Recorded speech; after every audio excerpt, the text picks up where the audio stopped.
Hi guys, welcome back to our channel. This is Grace and I make videos to share my experience for those people who might need it.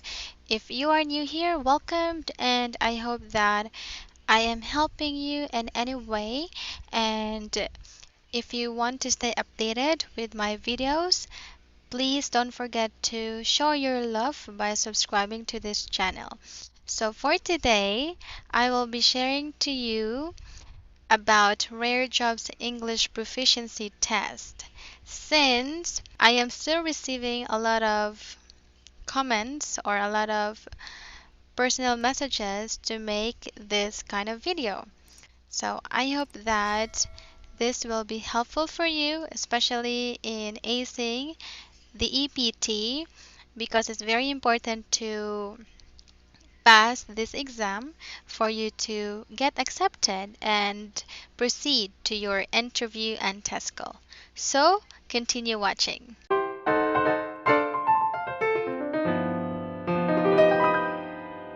Alright, before we continue, let's find out first what is EPT. So, EPT is a general proficiency test designed to measure the English language proficiency of a teacher. Since we are applying to become an online English teacher, it's essential for the company to know our English level. So here, let's have the parts of the EPT in Rarejob. So they have four parts. First, conversation. The second, vocabulary. The third, grammar. And the last is comprehension. For the conversation, it has 10 items and the passing score is 7. Two people are talking in the conversation. During each person's line, there is a missing word.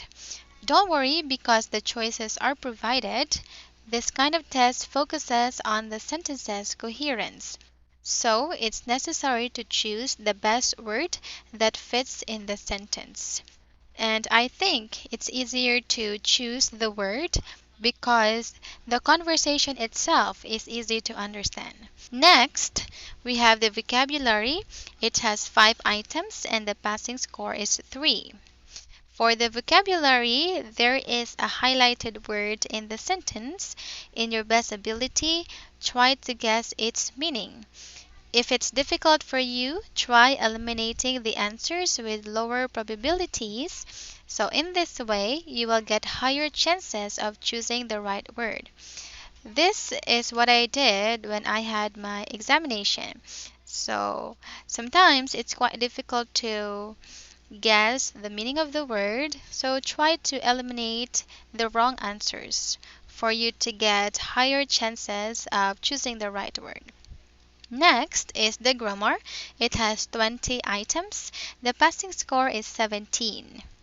And in my experience, this part of the exam was the easiest since I only need to focus on the basic verbs such as is, are, has, have, and the related topics. So to pass this exam, make sure to review on subject-verb agreement. It's very important for you because most of the parts include this, like the topic about subject verb agreement.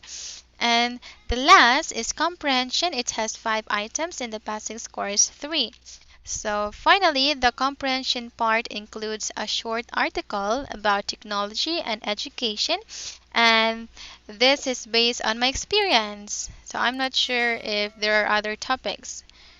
And here, after reading, you need to answer 5 questions about the article. So in my case, I did scanning first to familiarize the article. After that, I then started answering the questions. Try to look for word clues for it will help you find the answers quickly and correctly. So I don't really advise reading the article thoroughly, but you can do scanning.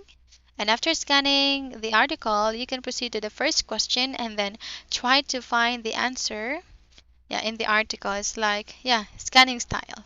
So in this way, you will not spend most of your time reading the article. So these are the parts.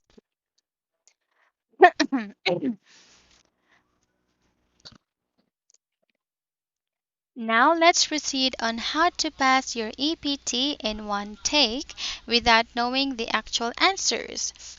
I know that it feels good to have the actual answers, right? So maybe other teachers or YouTubers are giving the real answers, but I don't like that kind of strategy because we, of course, need to use the information that we have learned when we were in university, or if you have some experiences, it's really good to apply what you've learned through this examination. Alright, so I prepared 5 tips on how to pass your EPT in one take, and of course with a higher score. So first is read English materials. So you don't have to overload your mind with English materials. It's just that when you are reading English materials, it will help your brain process words and context easily. This skill is useful for you because Rarejob's EPT has a time limit. Reading and thinking fast are the two most important actions you need to have. Yeah, so you need to read and think fast during the examination because there is a time limit. And if you read English materials, your brain is used to understand the words that you are reading. So it's really good for your brain and, of course, for your skills. Next is review the subject verb agreement. Since this is an English proficiency test, you will need to review this basic topic. Also, this is a great way to refresh and relearn some rules in English. Make sure to include in your studies the different tense of the verb. Give time to review this topic. Next is prepositions. I agree that prepositions are one of the smallest words in English, but they are so complicated and confusing to use, right? Yeah, I guess for me it's really complicated sometimes. So, have a little review of these beautiful words to ace your EPT. In, on, at, under, before, to, and those words. Next. So online grammar test, practice makes perfect. So practice answering online. So there are tons of websites where you can practice and enhance your speed while doing it. So this will increase your confidence and skills. And don't worry, I prepared a site or a website that you can practice answering. Don't worry because this website is almost the same with uh, the the kind of exam Rarejob has prepared for you. So please don't forget to visit www.examenglish.com, and there you can try many kinds of examinations and you will know your score after the exam. So it's a good way to practice or to assess your skills or the information that you have learned during your review.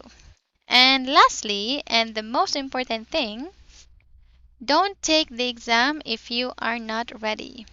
So if you are sleepy, tired, or unready, please don't take the exam.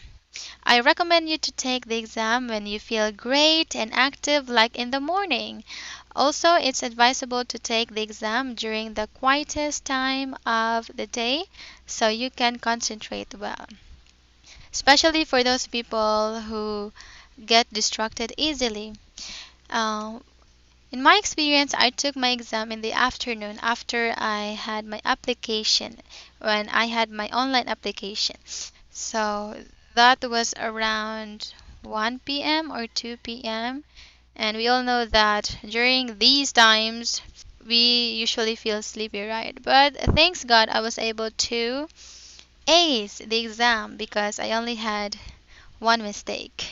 So please, if you are easily distracted, you can do the exam at night or early in the morning when you feel refreshed and you feel active and you know that you are ready. So these are the tips that I've prepared for you. So remember, the test duration is limited even though you have 10 chances, yes, you have 10 chances if you fail your first take, so you can take it again next time.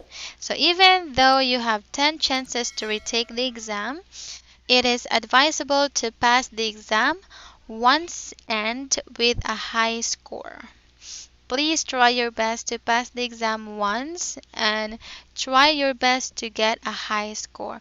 Because as what I have said before in my previous video, that if you have a high score, there's a big chance that you will be prioritized during the test call and your interview.